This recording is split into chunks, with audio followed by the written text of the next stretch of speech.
अजीज़ दोस्तों, अस्सलाम वालेकुम, नमस्ते, सत श्री अकाल, जय जिनेंद्रा, गुड आफ्टरनून। अजीज़ दोस्तों, पाकिस्तान आर्मी इस वक्त बहुत बुरी तरह फंसी हुई है मुख्तलिफ़ इश्यूज़ पे। मुख्तलिफ़ चीज़ों में पाकिस्तान आर्मी इस वक्त बहुत ही मुश्किलात का शिकार है।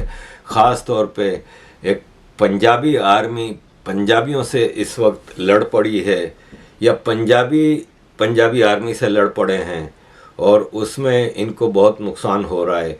एक तरफ आपको पता है कि पख्तूनों से और बलोचों से जंग जारी है, तो इन हालात में पाकिस्तान आर्मी को बड़े नुकसान उठाने पड़ रहे हैं। वज़ीरिस्तान में sector commander ISI colonel brigadier Mustafa Barki को अंगूर अड्डा एरिया वज़ीरिस्तान में मिलिटेंट्स ने मार दिया। उनके साथ 8 और लोग भी थे जो जवान थे, और इनको मार भी दिया और उनके साथ के 8 और लोग मार दिए गए। सवाल यहाँ पे ये पैदा होता है कि 2-3 सवाल हैं। एक तो ये कि ISI का एक ब्रिगेडियर वहाँ पे क्या कर रहा था। ठीक है ना, ऑपरेशन करने के लिए तो आर्मी की कमांड जाती है ना। ISI तो एक इंटेलिजेंस एजेंसी है, वो इतने सारे जवानों को लेके क्या कर रहा था वहाँ पे। दूसरा सवाल ये है कि एक ब्रिगेडियर होता है, उसके नीचे कर्नल होता है, मेजर होता है, और फिर कैप्टन होता है, फिर लेफ्टिनेंट होता है मेरा ख्याल है, और फिर जवान होता है। तो एक जो आर्मी का एक सिस्टम होता है, उसमें एक ब्रिगेडियर डायरेक्ट जवानों की कमांड कभी भी नहीं कर रहा होता। तो वो अपने किसी और ऑफिसर के बगैर वहाँ पे क्या कर रहा था।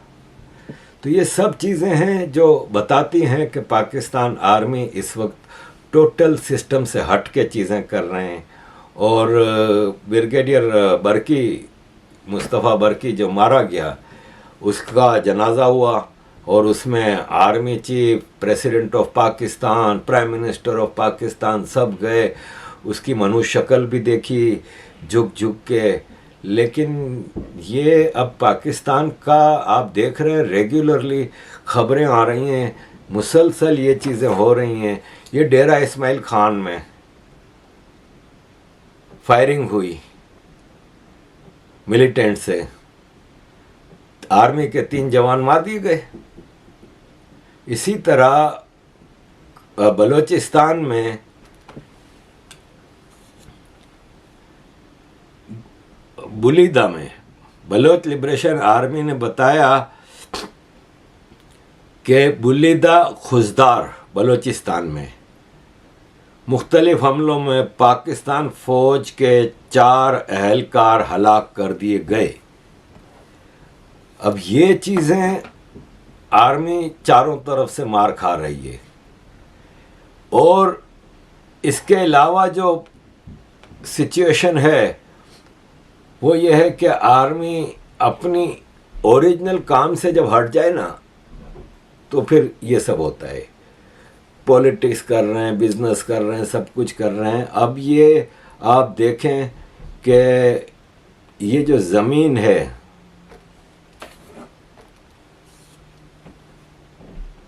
गुजरांवाला के पास की जो ज़मीनें हैं, इसमें वन ऑफ द बेस्ट चावल ऑफ द वर्ल्ड पैदा होता है।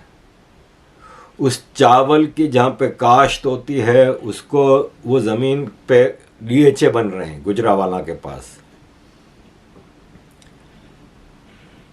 और पाकिस्तान तेज़ी से एग्रीकल्चर लैंड लूज़ करता जा रहा है। ये हम बार बार बता रहे हैं आपको कि एग्रीकल्चर बेस्ड पाकिस्तान की इकोनॉमी और सोसाइटी होती थी। आज गंदम दालें हम इंपोर्ट कर रहे हैं। क्या वजह है? हम दुनिया भर की तरफ देख रहे हैं कि गंदम चावल। अब क्या होगा कि रमज़ान आ गई, शहबाज शरीफ जाएंगे सऊदी अरब, और ज़कात और फितरे में गंदम लेके आएंगे, चावल लेके आएंगे, जिस तरह पिछले साल इमरान खान लेके आया था। भीख पे मुल्क चल रहा है। फौज एग्रीकल्चर करेगी, फौज डीएचए बनाएगी। अभी मैंने कल परसों वीडियो में आपको बताया था कि 85,000 एकड़ ज़मीन फौज को एग्रीकल्चर के लिए दे दी गई। ये बाजवा का भाई है, अमेरिका में नया बंगला लिया है। इसकी फैमिली को, बेगैरत को देखें, पाकिस्तान को लूट के खाली कर गए। इनका स्टेट बिजनेस है, इनका प्रॉपर्टीज का अमेरिका में बिजनेस है। मिलियंस ऑफ डॉलर इधर उधर रोज इनके होते हैं।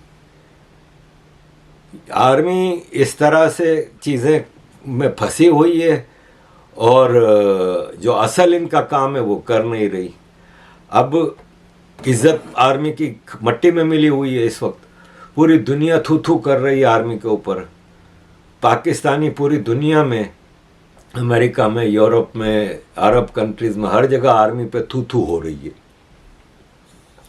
अपनी इज्जत वापस लाने के लिए इन्होंने प्राइवेट, तमाम पब्लिक और प्राइवेट स्कूलों में पाकिस्तान की आर्मी की सर्विसेज के हवाले से एक अवेयरनेस मूवमेंट शुरू की है, जिसमें रोज़ मुख्तलिफ आर्मी की बूट पॉलिशिंग के टॉपिक्स पे लेक्चर और तकरीरें होंगी। उन लेक्चरों के टॉपिक होंगे कि पाकिस्तान आर्मी पाकिस्तान की बॉर्डर्स की सिक्योरिटी करती है, पाकिस्तान की आर्मी अपनी जानें कुर्बान करती है पाकिस्तान के डिफेंस में, पाकिस्तान के दुश्मनों को मारने में पाकिस्तान आर्मी नंबर 1 है, पाकिस्तान टेररिज्म के खिलाफ पाकिस्तान आर्मी अपना किरदार अदा कर रही है। जलजला, सैलाब, एनी नेचुरल डिज़ास्टर में पाकिस्तान आर्मी सबसे आगे आगे है। और ये ऑर्डर सारे डिस्ट्रिक्ट ऑफिसर्स, एजुकेशन डिपार्टमेंट को दिए गए हैं कि रोज़ लड़के और लड़कियों के स्कूलों में ये चीज़ की जाए। जब आपको इस तरह अपनी आर्मी की इज्जत के लिए आना पड़े तो फिर मामला सही नहीं नज़र आता। ये एक और ख़बर आई है कि, बल्कि मैं पहले आपको ये दिखाना चाहूँगा कि यूनाइटेड नेशंस में एक बलोच कर्मचारी ने स्पीच की है, ज़रा सुनिए। Like to draw the Council's attention to grave human rights violation perpetrated by Pakistan in Balochistan. In recent months, the enforced disappearances and extrajudicial killings of Baloch political and human rights activists by the security forces have risen exponentially. According to data collected by the various human rights organizations, including Baloch Human Rights Council, 367 persons went missing and 79 bodies of extrajudicially killed missing persons were identified in 2022 alone. In the first week of February 2023, the security personnel made an assassination attempt on the social activist Hafiz Baloch after the court in Karachi released him. तो अजीज दोस्तों, पाकिस्तान इस वक्त तबाही की दिहाने पे है और उसका अगर कोई एक जिम्मेदार है तो वो है पाकिस्तान आर्मी। और इसने पूरी कौम को इस धंधे पे लगा दिया है, इस राह पे लगा दिया है कि पूरी कौम को जाहिल बना दिया गया है और इस कौम को अब आप सुधारे की तरफ लाने का कोई चांस नज़र नहीं आता। और इसमें यह है कि मैं आपके सामने ये परवेज़ हूद भाई का एक पैगाम आपके सामने रख रहा हूँ, जिसमें वो बता रहे हैं कि एजुकेशन के सिस्टम इतना ख़राब हो चुका है कि एजुकेशन में इतनी डिस्टोर्टेड किताबें और हिस्ट्री पढ़ाई जा रही है कि अब सुधारे का मुमकिन नहीं है और किसी की हिम्मत नहीं है कि उसको करेक्ट भी कर सके। वो कह रहे हैं कि एक किताब को भी आप जो पढ़ाई जा रही है स्टूडेंट्स को, उसको करेक्ट करने की कोशिश भी नहीं कर सकते। ज़रा सुनिए। तो हमारे मुसन्निफीन है वो जाहिल है, जाहिल है। मैं सिंध टेक्स्ट बुक बोर्ड का रुकन था, फिर निकाल दिया उन्होंने मुझे। उन्होंने मुझसे कहा कि आप किताबों को रिव्यू करें, और जो मैं रिव्यू करता चला गया तो मेरे आंसू टपकते गए कि खुदारा आप सिंध के बच्चों को ये बकवास पढ़ा रहे हैं, साइंस के नाम पे, तारीख के नाम पे, इंग्लिश के नाम पे। जो लिखने वाले हैं वो इस काबिल ही नहीं कि वो टेक्स्ट बुक लिख सके, तो फिर क्या मुतबादल है इसका? बहुत आसान।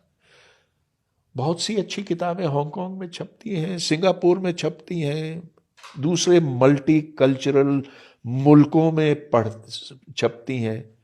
उनको आप हू बहू यहाँ पर लगा सकते हैं, या चलिए थोड़ा सा तरमीम कर लें, जहाँ कोई चाइनीज शक्ल है या गोरी शक्ल है, उधर पाकिस्तानी शक्ल है, वो डाल दें, वो कर दें। लेकिन अलावा उसके खुदा के वास्ते और इसमें कोई इख्तरा ना पैदा करें, क्योंकि आप ज़रा सी तब्दीली करने की भी काबिल नहीं है। छोड़ दीजिए इस बात को कि पूरी की पूरी किताब लिखी जाए। So it is the bad quality of our authors, of our examiners, जो मुम्तहन हैं हमारे इम्तहानात के। खुदारा जो जिस किस्म के इम्तिहान के पर्चे बनते हैं, ये कोई इम्तहान है या ये रट्टू तोतों के लिए कोई आजमाइश है? और कुछ नहीं है। इस तालीम का सिफर बराबर का फायदा है।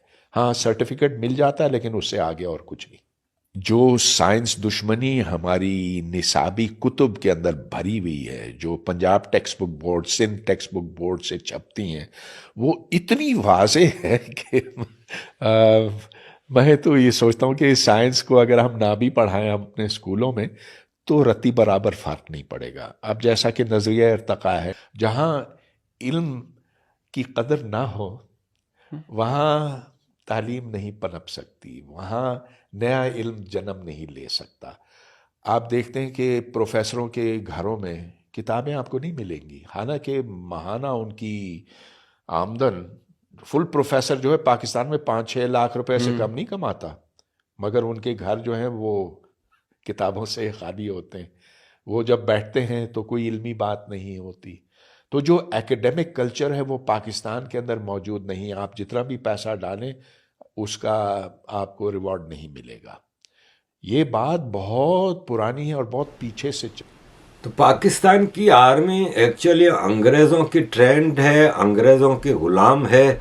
अंग्रेज़ों से मतलब अमेरिका और इंग्लैंड, और अमेरिका और इंग्लैंड की शुरू से एक पॉलिसी रही है डिवाइड एंड रूल। आर्मी भी पाकिस्तान में यही करती रही, पॉलिटिकली, एथनिकली, और इस्लाम मुसलमानों को सेक्टरियन डिवीज़न में डाला हुआ। और इससे ये हुआ कि आज ये कौम नहीं रही है, पाकिस्तान एक हुजूम है। अब एक मिसाल है कि ये मस्जिद है, ये बरेलवियों की मस्जिद है। इस पे लिखा है कि सारे गुमराह फ़िरके जो हैं, जिनमें वहाबी, अहले हदीस, तबलीगी, देवबंदी, जमात इस्लामी, राफिजी, कादियानी वगैरह को इस मस्जिद में एंट्री बैंड है। भारत में किसी मंदिर पे आप ये लिख दें, कितना आरफा खानम शेरवानी और वो शोर मचाते हैं। यहाँ पे आपके सामने है कि मुसलमान इन मस्जिदों में नहीं जा सकता अनलेस के बरेलवी हैं। इस हद तक ये कौम डिवाइडेड है, और इस कौम को यूनाइट करने के लिए आर्मी अब कोशिश करे भी तो कुछ नहीं हो सकता। ये कौम डिवाइड हो चुकी है। बलूचिस्तान अपनी आज़ादी लेके रहेगा, पख्तून अपना फैसला खुद करेगा। सिंधु देश एक हकीकत है, आज नहीं तो कल सिंधु देश ज़रूर बनेगा। पाकिस्तान आर्मी अपने नए नए एडवेंचर में लगी रहती है। अब जैसे IMF तो पैसे दे नहीं रहा, चाइना ने 1.3 बिलियन दिए तो 1.5 बिलियन मांग भी लिए अपने पावर सेक्टर के, और पाकिस्तान इस वक्त फंसा हुआ है। स्टेट बैंक स्टेटमेंट देती है कि 4.1 बिलियन हमारे फॉरेन एक्सचेंज रिजर्व हो गए, बढ़ गए। वो फौरन नोटिस आता है कि भाई साहब वो चाइनीज़ नाराज़ हो रहे हैं, 1.5 बिलियन उनके पेमेंट करो। इसके अलावा इतनी सारी पेमेंटें ड्यू हैं 31 मार्च तक कि पाकिस्तान उन पेमेंटों को पे कर ही नहीं सकता। ये अपने जो 2-3 बिलियन रह गए ना रिजर्व में, वो भी पूरे कर ले तो भी नहीं पेमेंट होती। ऐसे में पाकिस्तान अब नया ड्रामा कर रहा है, बार बार यूक्रेन में घुस रहा है अपनी। अब एक खबर आई है कि पाकिस्तान ने यूक्रेन को टैंक सप्लाई किए हैं 44 टैंक यूक्रेन को सप्लाई किए गए हैं ताकि अमेरिका की कुछ बूट पॉलिशिंग की जाए, ताकि अमेरिका कुछ मदद करे और अमेरिका हमें कुछ दे ताकि हम अपना चूल्हा गर्म कर सकें। ऐसी हरकतों से पाकिस्तान किस हद तक आगे बढ़ेगा? सिचुएशन ये है कि यूनिसेफ ने कहा है कि 1 करोड़ पाकिस्तानी आज भी सैलाब की वजह से पानी पीने का नहीं है इनके पास। वो कह रहे हैं कि इसमें बच्चे भी शामिल हैं, इनके पास पानी पीने का नहीं है। 1 करोड़ लोगों के पास। सैलाब को गुजरे हुए 7-8 महीने हो गए, ये अभी तक अपने लोगों को पानी तक नहीं दे सक रहे। 1 करोड़ कम तादाद नहीं होती, लेकिन यह है कि इनके शाहाना खर्चे देखें तो कोई हिसाब किताब नहीं। कोशिश कर रहे हैं कि जहाँ से हो सके हम कुछ करें। अब सऊदी अरब और ईरान अपना मुआहिदा करते हैं तो चाइना में करते हैं। अब पाकिस्तान रह गया, पाकिस्तान सोच रहा है कि हम करा देते तो हमें ईरान से भी पैसे मिल जाते, सऊदी अरब से भी मिल जाते। अब उनकी मक्खन पॉलिश कर रहे हैं कि ये हमारे लिए बहुत फ़ायदेमंद है, रीजन के लिए बहुत अच्छा हुआ। दोनों को फ़ोन करके बिलावल दोनों के फॉरेन मिनिस्टर से बात करता है कि बहुत अच्छा होगा और रीजन में बहुत डेवलपमेंट होगी इससे। अबे रीजन में हो कि ना हो, तुम लोगों को अब कोई कुछ नहीं देगा। सबको पता चल गया है कि तुम लोगों की औकात क्या है। अजीज दोस्तों, हमारे एक कॉमेडियन हैं अनवर मकसूद। अनवर मकसूद ऐसी चुपती हुई बातें कर जाते हैं, जैसे कि मैंने अभी आपको बताया, परवेज़ हुद भाई ने बताया कि पूरा सिस्टम ही ख़राब है। लोगों को इस हद तक ख़राब किया गया है कि पूरा पाकिस्तान चोर है। माहिरा खान के प्रोग्राम में अनवर मकसूद से सवाल होता है, सुनिए ज़रा। तो अगर मैं आपसे ये सवाल पूछूं कि अगर आप बन जाएं वज़ीर आज़म, आप क्या करते हैं? मैं सारे बेईमानों को माफ़ कर दूंगा, वो खुद ही छोड़ देंगे बेईमानी, सबको आज़ाद करूंगा। 23 करोड़ की आबादी है। अगर रियासत मदीना बन गई तो 19 करोड़ के हाथ कटे हुए होंगे। अब आप देखें, वो कह रहे हैं कि 19 करोड़ के हाथ कटे हुए होंगे, क्योंकि रियासत मदीना में प्रॉफिट मोहम्मद के ज़माने में इस्लाम की शरिया में चोर की सज़ा हाथ काटना है। हमने खुद अपनी आंखों से सऊदी अरब में देखा है, हर जुम्मे को चौप स्क्वायर मस्जिदों के बाहर ये काम होता था। गर्दन कटती थी, हाथ कटते थे। इस्लाम की शरिया में चोर की सज़ा। और अनवर मकसूद जो कह रहे हैं, ये बात बिल्कुल हकीकत है कि हर पाकिस्तानी चोर है। कोई इलेक्ट्रिक से चोरी कर रहा है, कोई पेट्रोल चोरी कर रहा है, कोई आम आदमी को धोखा दे रहा है, कोई कम तोल रहा है, कोई सामान ख़राब दे रहा है। हर आदमी गलत कारी कर रहा है, चाहे वो गरीब है कि अमीर है। अमीर तो कर ही रहा है, अमीर तो इस हिसाब से कर रहा है कि पाकिस्तान का सत्यानाश हो गया है। तो अजीज़ दोस्तों, ऐसे में ज़िम्मेदार इस कौम को इस स्टेज पे लाने का एक ही है, वो है पाकिस्तान आर्मी। और पाकिस्तान आर्मी इससे पीछे हटने को बिल्कुल तैयार नहीं है। वो अपनी इजारादारी अब कंटिन्यू करना चाह रहा है और वो चाह रहा है कि पाकिस्तान इन्हीं तरह से, इसी तरह से चलता रहे। कब तक चलेगा? अजीज़ दोस्तों, एंड पे मैं आपके सामने कैसर बंगाली जो हैं, ये इकोनॉमिस्ट हैं, ये आपके सामने रख रहे हैं कि ज़िम्मेदार कौन है। और इनकी 2 मिनट की आप ये वीडियो देखेंगे तो आपकी आंखें खुली की खुली रह जाएंगी कि पाकिस्तान की बर्बादी के पीछे कौन ज़िम्मेदार है। ये है पाकिस्तान आर्मी। और ये है आर्मी। एक्चुअली आर्मी के पीछे सारा खराबी है। पाकिस्तान को एक्चुअली रूल तो आर्मी कर रही है। आगे क्या होता है कि बाकी जो लोग हैं ना, जजेस हैं, ब्यूरोक्रेसी है, पॉलिटिशियन है, ये मीडिया है, ये सब आर्मी के इशारे पे ये सब चीज़ें करते हैं। पार्ट ऑफ क्राइम है, पार्टनर इन द क्राइम है। देखिए, और थैंक यू वेरी मच अजीज दोस्तों for all your support. Keep supporting. Pakistan में ये पब्लिक और प्राइवेट सेक्टर की बहस जो है ना, taking from what he has just Asim has just said, ये बेकार है। ये रियासत वो है जो एक तबका चलाता है, उसमें शुगर बैरन्स हैं, शुगर ऑटोमोबाइल वाले हैं, पेपर वाले हैं, रियल एस्टेट है, स्टॉक मार्केट है, फौज है।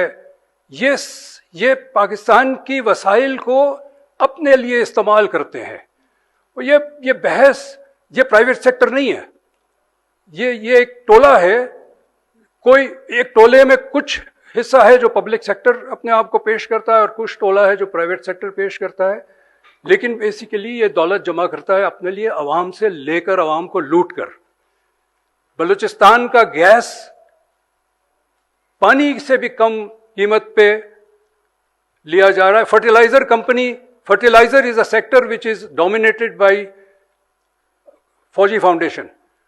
उनको जो गैस दिया जाता है, it is at 13% of the economic value. Gas घरों में नहीं है, गैस और सेक्टर्स में नहीं है, लेकिन फर्टिलाइजर को गैस दिया जाएगा एट 13% ऑफ इकोनॉमिक वैल्यू। तो ये टोला है जो खून चूस रहा है अवाम का, खून चूस रहा है इस मुल्क के वसाइल का। असल मसला ये है, असल मसला प्राइवेट सेक्टर पब्लिक सेक्टर। हम खामाखाई बहस कर रहे हैं, एक एकेडमिक इंटेलेक्चुअल डिबेट कर रहे हैं जिसकी कोई मीनिंग नहीं रखता। ये एक टोला है जो मुल्क को लूट रहा है और वो टोले को तोड़ना है। उसको तोड़ने के लिए हमें बगावत करनी पड़ेगी, सड़क पे आना पड़ेगा और लड़ना पड़ेगा इनके